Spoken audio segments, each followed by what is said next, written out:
Hello everypony, it's the Winged Unicorn and I am flown back with another video. So, Disney. It's no secret that they're in a creative rut right now with all the remakes and especially with the sequels to their already popular movies. Some of them worked for some people, but overall they have declined in quality over the years. When I say this, I am mostly talking about the Walt Disney Company. Pixar has its own thing going on. A recent movie that I feel has been guilty of this, of the whole sequel treatment, is Moana 2. Now, I haven't seen it yet, besides listening to Beyond, a song that I admittedly like a lot, but the fact that the movie was originally supposed to be a series is very telling of Disney executive decisions. This made me think a show could have helped maintain Moana's overall quality while also diving more into the franchise by giving more Moana content in the form of a show. Immediately when I was thinking about this, I thought of Tangled the Series, the subject of this video, which I feel is not only a good series, but I advocate for more series like this based on an already existing Disney property, because unfortunately Disney doesn't seem to want to do that after the cancellation of the Tiana show a while back, which was announced after being in production for a while. And honestly, that saddens me, because I feel like a lot of Disney movies could have worked better with a series than a full-on movie sequel. But alas, we at least have a show based on the 2010 hit movie that is Tangled, so let's talk about that. Besides, I already liked the original Tangled, so seeing more of Rapunzel and her journey after the fact sounded fun. Though I don't know where this series lies within the golden standard of Disney shows based on their movies. I heard good things about the Big Hero 6 series, and that One Zootopia show on Disney Plus sounds fun. But out of all of them, I only watched Tangled the series, but like I said, it was overall fun, so let's take a deep dive into the show and why it works so well. This is probably pretty obvious, so might as well get the obvious out of the way, but the animation slaps. I'd say it's a pretty unique style, and if I'm correct, it is reminiscent of Rapunzel's art style when she paints on walls, yet translated into animation of course, and I'd say it blends in well. If anything, it is also fitting because it seems like Rapunzel is telling her story using her art style. That's at least how I see it. It's always a gamble when animated movies become a show, because usually it has to take a different art direction, either just an entirely different art style in general, or they just make it look as similar to the original movies as much as possible, but with very much lower budget. Listen, as a hardcore DreamWorks fan, and especially a Trolls fan, it took a while for me to adjust to the look of the Netflix shows. I did eventually, but it just took a while for me back in the day. But that isn't the case for this show. I actually liked the animation for Tangled the series more than that of the movie, believe it or not. Nothing against the movie, of course, but I feel like the more stylized animation used for the show is definitely more appealing compared to the basic 3D animation that has been admittedly a bit overused over time. Different things are good, and when done well, it makes it all the better. The biggest benefit that making a show could give is not just diving into our old characters that we grew to love in the first movie, but also gives an opportunity to create new characters and allow them to shine. If those characters are done well, they can make a great impact on the overall franchise.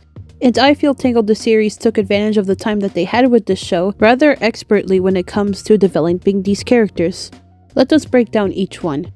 Let's start off with Rapunzel. So, after the events of the movie, what does the show do with these events? Well, it explores her newfound life out of her tower. The special, Tangled Before Ever After, presents her struggle living her own life because of her parents' authority over her. Specifically her dad. Her mom is pretty chill, and I feel it makes sense. I mean, they just got their daughter back. It would make sense that they would be pretty protective.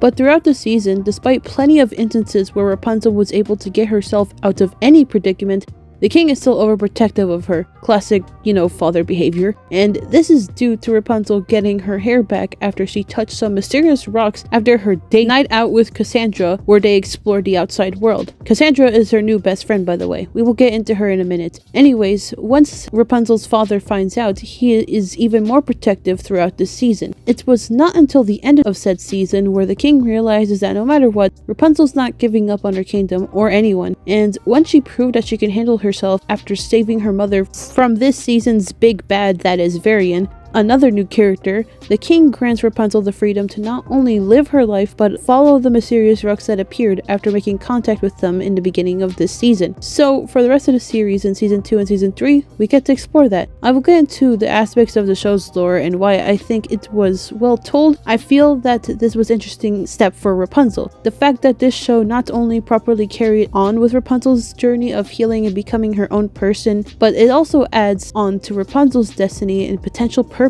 It's only natural we get to learn more about Rapunzel and her significance when it comes to the sun drop. And this is happening while she's also discovering herself, having fun outdoors, and making connections with other people. Further proving she isn't just lucky, she is actually really capable of protecting herself. Even go as far as to say that Rapunzel would make an excellent leader in the future as queen. Moving on from Rapunzel, we have Eugene, another main character from the first movie. Going into the show, I was admittedly kinda worried about how this show would treat Eugene. I felt there was a lot to explore in terms of his character, like his past life as a thief, him being an orphan, etc. And yeah, while I liked him and Rapunzel's relationship in the original movie, I was worried it would either be the only thing to his character, or they would just treat their whole relationship poorly. And it's the second one where I felt most worried about, considering its fandom. I took peeks at the public opinion when it comes to this show, and it seemed like the relationship between Rapunzel and Cassandra seemed to outshine Eugene and Rapunzel's. And that's because I didn't really see much of them in discussions when it comes to what people had to talk about in the show. Now, before you twist my words, I don't hate Cassandra. I don't want to spoil how I feel about Cassandra as a character, but all I can say now is that this show made me open to multi-shipping. Anyways, back to the important stuff. So before going in, I was worried about him for those reasons, but to my surprise, those worries quickly went away. In terms of Eugene and Rapunzel, I love them. Immediately upon their introduction, you can tell that they are still madly in love, especially with Eugene, because the special is when he wanted to pop the question to Rapunzel. And first of all, I like that they included this, because if you remember in the very last line of the movie, Rapunzel and I ever get married. Well, I'm pleased to tell you that after years and years of asking, I finally said yes.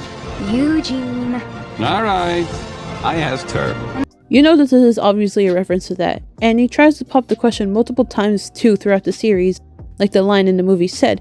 So, I don't know, I just appreciate that little detail. Anyways, when Rapunzel does decline because she wanted to find herself first after all those years being stuck in one place, Eugene is understanding and doesn't want to hold her back by getting married. Not that if you are to get married you would be held back, but I completely understand where Rapunzel was coming from, and I admire Eugene for respecting her wishes. Eugene is overall very respectful towards Rapunzel, especially when he stands up to the king in regards to him underestimating Rapunzel later down in season 1. We stand that. We love healthy relationships here. As for Eugene himself as a character, he is mostly a goofy guy, more so than in an original movie, but never enough when it's out of character, so I applaud that. We also get to know a bit about his backstory several times throughout the series, specifically with Lance Strongbow, a character introduced into the series who is an old friend and partner in crime of Eugene. Lance is great, by the way, very funny and chill character. Not much to say about him though, so I thought I'd quickly mention him here.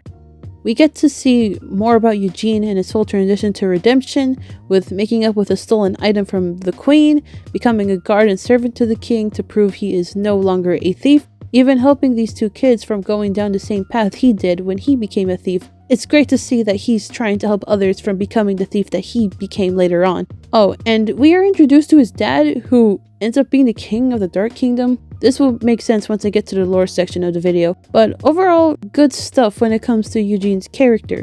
Not just as a partner to Rapunzel, but just overall him as a person, and his interactions with other characters is especially really great, especially with his interactions with Cassandra. I just really like the sibling vibe that they have with each other. They always tease each other, but at the end of the day, there are small glimpses of them caring for each other, and that just shows that, yeah, Eugene has pretty good chemistry with pretty much anyone in this show. Speaking of Cassandra, let's talk about her now. Cassandra has to honestly be one of my favorites in this show. What? But even during her villain arc? Yes, even during her villain arc. before I discuss all that, let's talk about the positive aspects of her, aka her pre-villain era. First off, I just like the fact that she exists because I feel Rapunzel having a best friend is just what she needed, especially one that could add more of a female touch in her life since the last female in her life was abusive and horrible. Cass is like a big sister to her that Rapunzel could never have. I also love Cass's personality too. Though she is snarky and even a bit closed off in her emotions, and she can come off as cold like Eugene would repeatedly say throughout the series. Follow me! Oh, even your hands are cold. But it makes sense because, well, she was raised by the guards, so I guess protocols and the habits of the guards just sort of rubbed off on her, and I feel the show implies this too. Being raised by the captain of the guards must have been a real treat. He's a good man, and he taught me a lot. He showed me how to defend myself, how to take on responsibility, how to earn my keep. But even so, she can still be really chill and a nice person, especially when it comes to Rapunzel.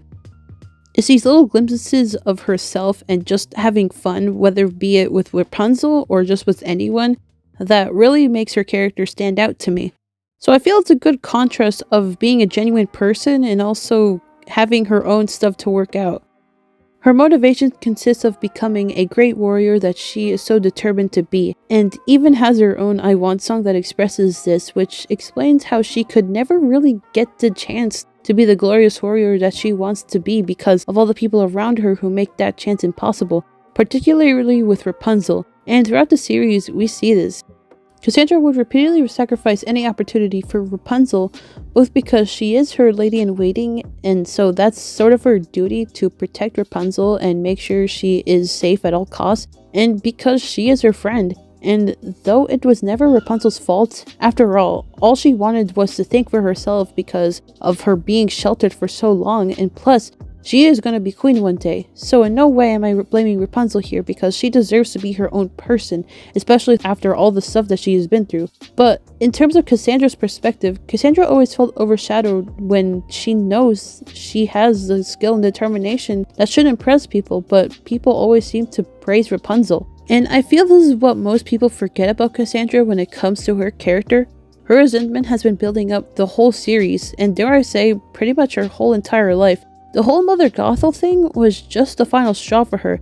And yes, her blaming Rapunzel after everything that the poor girl has went through in her life was not right, and I'm not excusing her behavior, but this arc of her combined with Zantiri's influence on her made her think irrationally and go on a full rampage because she herself said, I can't do anything! Why won't you just give up on me? Can't you see what I've done? Look around you! This is all my fault! I've done terrible things! All this time I tried so hard to prove that I was more than everyone thought, but they were right! No, Cassandra. No. Raps, I am so sorry.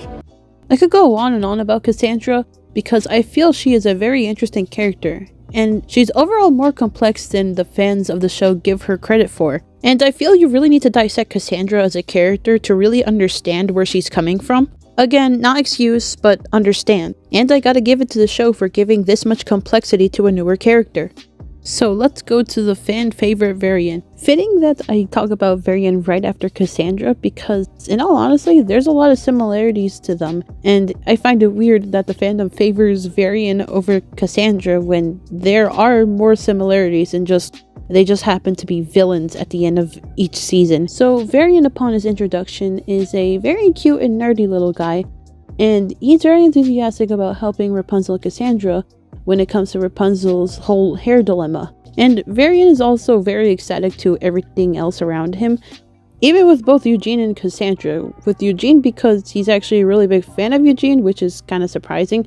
And also for Cassandra, he has a little crush on her in a way where it's like Dipper and Wendy from Gravity Falls. That I don't ship the two, obviously, that's disgusting. The fact that there's even people who actually ship Varian and Cassandra in this fandom is really weird. Nothing to do with Varian, I just kind of wanted to bring it up because I've seen it really normalized in this fandom more than it should be. But anyway, speaking of Cassandra and Varian, Yes, they are very similar in terms of their character and when it comes to their villain arc, or at least what made them go into their villain arc in the first place. Yeah, there are different circumstances technically, but when we look at their motivations, that's when it becomes kind of similar. While Cassandra wants to be an awesome warrior just like her dad and the rest of the guards, Varian wants to be an inventor and make his dad proud. I like these little moments where they have a big sister and little brother kind of relationship. Cassandra actually sees something special in Varian that he could offer to the world, and this has meant a lot to Varian to hear that from her. I mean, specifically because, you know, Varian has a crush on Cassandra, like mentioned earlier, so I mean, of course, I guess he would be happy to hear his crush say that to him, but at the same time, it's still a very meaningful thing because Cassandra,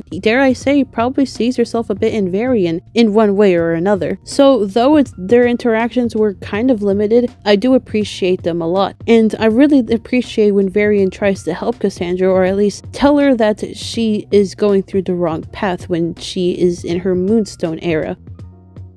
The parallels are obviously there, and when it comes to Varian's own villain arc in season 1, I feel it is pretty understandable, just like Cassandra. Again, not condoning his actions because kidnapping people and, you know, treason on an entire kingdom is wrong, but also his father was stuck after a failed experiment. He could have died, and when he politely asked for help from Rapunzel, yeah, she couldn't do it at the moment because she herself had a lot on her plate. You know, with the snowstorm and her parents possibly being stranded out somewhere, Varian still felt helpless, and Rapunzel didn't even think to check up on Varian, or at the very least send someone to help Varian. I know it was out of her control considering her dad during season 1, but we gotta understand Varian here and his point of view. Like Cassandra, he was blindsided by rage. Still, it isn't good, especially when you aren't manipulated by a magical being or influenced by magical moon powers. I'm just kidding, I'm not trying to bash on Varian too much because, you know, he is a child at the end of the day. But even so, that gives the two of these guys another thing in common. They both become villains when they hit their lowest. Pretty good parallel between the two. So even though I like Varian, and yeah, I totally understand where the fanbase is coming from when it comes to them liking Varian, yeah, sorry, but the crown for my favorite of the new characters of the series has to go to Cassandra. But like I said, Varian is a cute little guy, and I totally understand why people love Varian as a character, and also just because, yeah, he's a very enthusiastic little dork. Plus, I kind of like his little moments of sass here and there. Using a map is cheating indeed, which reminds me of the legend of the cheating widows. Enough with the legend! Another great thing about a show is that when the original movie doesn't have the time or doesn't want to waste its time to focus on the world building as opposed to the characters and the actual story it wants to tell, the show can expand on it on its own, and Tangled the Series took the liberty to do that. I think we already know about the whole story of the sun drop. A literal sun drop came down from the heavens, and when it hit Earth, it made a little sun drop flower.